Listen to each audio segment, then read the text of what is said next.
Hello everyone, this is your Shahid भैया। और आज की वीडियो में हम लोग देखने वाले हैं बहुत सारे ना बहुत अभी चिंता में होंगे। किस वजह से?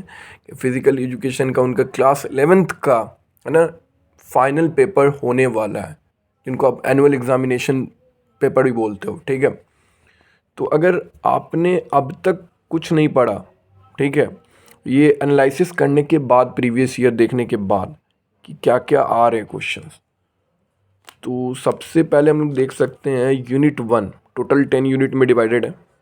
सही है, 10 यूनिट में। सबसे पहले जो हमारा है ना, उसमें यूनिट 1 में हमको जो करना है, AIIMS and objective of physical education. ठीक है, ये जो मैं टॉपिक दे रहा हूँ करना सभी है। Career options in physical education, Khelo India या फिट इंडिया प्रोग्राम। ठीक है, ये फर्स्ट यूनिट से यही 3 मैंने उठाया है टॉपिक, जो बहुत ज़्यादा इम्पॉर्टेंट है, जिसमें मैं बोल रहा हूँ कि आपको मैं बोल दे रहा हूँ 100%। बाकी ये दोनों है ना 50-50 है। ठीक है, तो इनको कर लेना।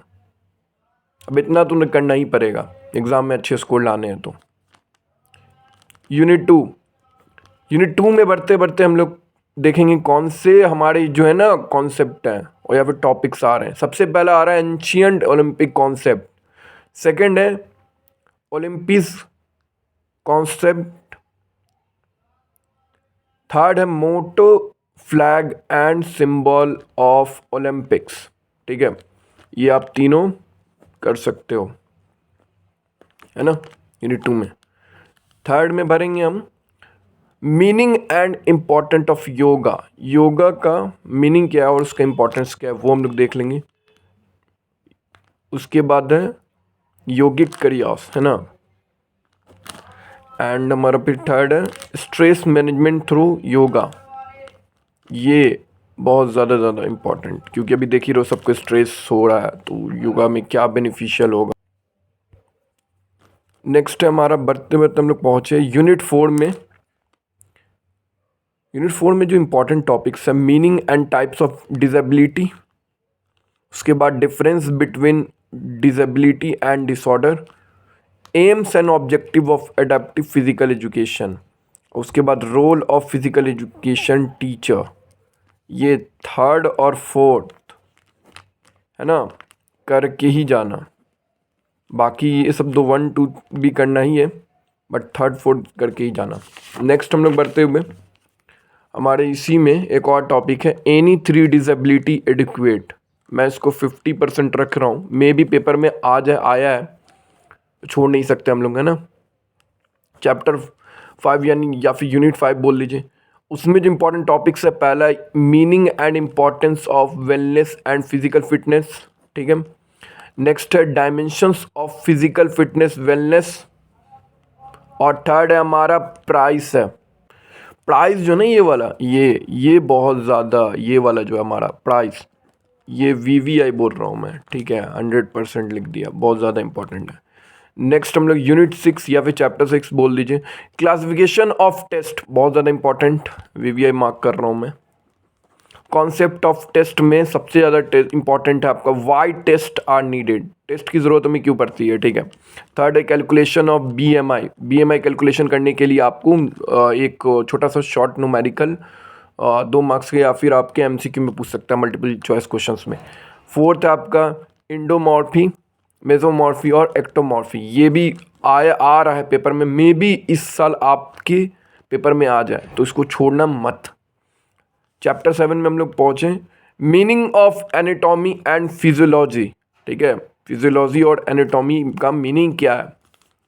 टाइप्स ऑफ ज्वाइंट के टाइप्स कितने हैं, वो जो पढ़े थे आप, याद है बायो में, वही है। Functions of respiratory system, respiratory system तो हम लोग को पता ही होगा, है ना, पढ़ के आए हो सब 10th में, ये हो गया।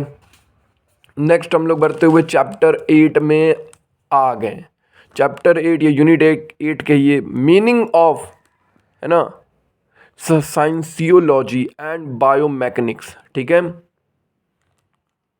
Types of body movements, flexion, extension, abduction, adduction, ये भी देख लेंगे हम लोग। नेक्स्ट है यूनिट 9 में meaning and important of psychology, ठीक है, team cohesion, meaning and benefit, any three problems of adolescence. Adolescence problem ये ज़्यादा लग रहा है मुझे, इस बार 50 में मैं रख दे रहा हूँ कि ये आ जाए, adolescence problem and there management, ठीक है। ये बाकी ये हमें 4 तो करना ही है। नेक्स्ट हो गया चैप्टर 10 यानी यूनिट 10 में प्रिंसिपल्स ऑफ स्पोर्ट्स ट्रेनिंग। ये मैं डोपिंग एंड इट्स डिसएडवांटेजेस 100% में दे रहा हूँ, यानी वेरी वेरी इंपॉर्टेंट है ये, ठीक है। नेक्स्ट है हमारा वार्मिंग अप और लाइब्रिंग डाउन। इसमें डिफरेंस आपसे पूछा जा सकता है, क्या पूछा जा सकता है, डिफरेंस करके मे भी पूछ दिया जाए, कौन, ये वाला वार्मिंग एंड लाइब्रिंग डाउन। तो आई होप आप लोगों ने देख लिया होगा, ठीक है। सारे क्वेश्चंस को आप है ना, वीडियो को स्टॉप करके आप लिख लो अपने नोटबुक में एंड स्टार्ट कर दो यार प्रिपरेशन, और कुछ नहीं, ठीक है। इतना आपके भैया ने यानी मैंने आपके लिए इतना कर दिया, ठीक है। अब आपका क्या है कि तभी मानेंगे कि अगर ये क्वेश्चन एग्जाम में आया तो छूटना नहीं चाहिए। मिलते हैं नेक्स्ट वीडियो में, बाय।